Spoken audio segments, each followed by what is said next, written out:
Kumo desu ka Nani ka? Chapter 42, Spider vs. Bee 4. Finally, the time has come. Finjigoth level 6 failed to appraise its status. Finjigoth level 4 failed to appraise its status. Level 5. High Finjigoth level 1 failed to appraise its status. One of the groups of bees are flying in the air right in front of me. The atmosphere is obviously different from the usual wait and see. They certainly considered me as an enemy and have the intention to fight. The nest has reached around half of my goal. Since I've come this far, the bees look a little different now. It seems that they can't afford to leave me alone any longer, although it's only one group. I am being underestimated, or are these guys just a scouting party to check me out?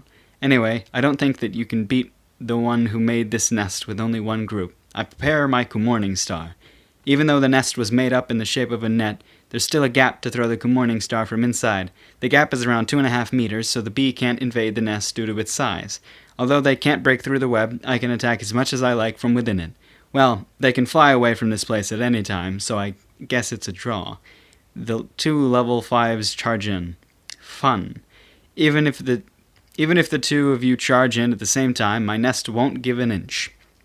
Skill level of spider thread is 8. I was proud of my thread's amazing durability even when it was low level, but now with each level its sturdiness just keeps improving.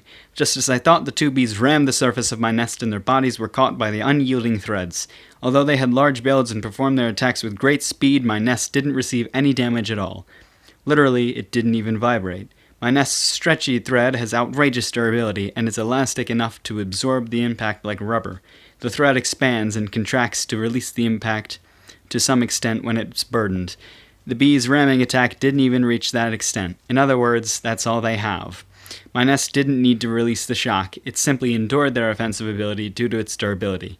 It's not that the bees' ramming attacks were particularly poor. Although it's something I understood by observing these bees, they are considerably strong. Even snakes were included among the monsters that the bees brought back. One-sided attacks from the air, attacks with their stingers, and attacks from their great physique. Normally, these are all considerable threats. Then they can launch preemptive strikes freely because usually enemies' attacks won't reach them in the air. Well, that's why they're weak against anti-air attacks. I think that it's thanks to the bees not being cautious that my Morning Star has been invaluable. That's why bees are a powerful enemy if you fight them normally. Yes, if one were to fight normally. My trump card, though, my home, is not normal. Abnormal defensive ability, abnormal blinding force, and abnormal besieging potential. I know I've heard that word. Whatever. I bet that the bees have never seen such strategy before, because the trump card of this creature that's called a spider is that it has human intellect. I neglect the 2 bees that were caught in my nest. I throw my Morning Star towards the remaining 3 that still couldn't comprehend the situation. The leader bee received the Morning Star directly without having a chance to avoid it. If I were to aim, the first target should be the leader.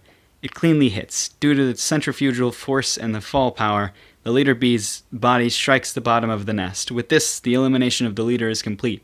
The remaining 2 stiffen, not knowing what to do without their leader. They're good targets. I dispose of the higher level one first with my Morning Star. Then the remaining bee returned to its senses at last, but its response was poor. Although I don't know whether it's aiming to recover from this hopeless situation or not, it carried out a ramming attack on me. Did it not understand what happened to the 2 of them previously? Well, such a desperate attack could never reach me. The last bee crashed into the nest tragically and it stopped moving. Disappointing. The terrifying bees that I met when I fell no longer had the means to defeat me once I made my nest. When thinking that my nest is unaffected by all their rambling attacks, it seems that no matter how many of them come, none of them will be able to reach me. It was proven that the defensive ability of my nest is high. In a game, if their defense is too high, they won't receive any damage from a small fry. That logic held true with the nest and the bees.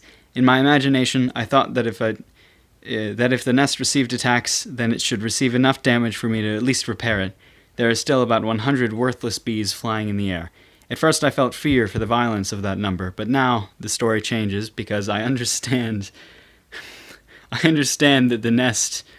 My cat is splashing me with water.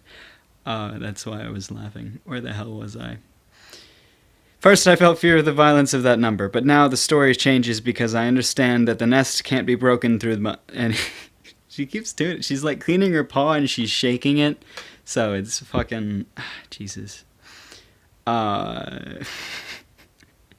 Even if there are hundreds or thousands of you, your stingers won't reach me even if you can't break through the nest.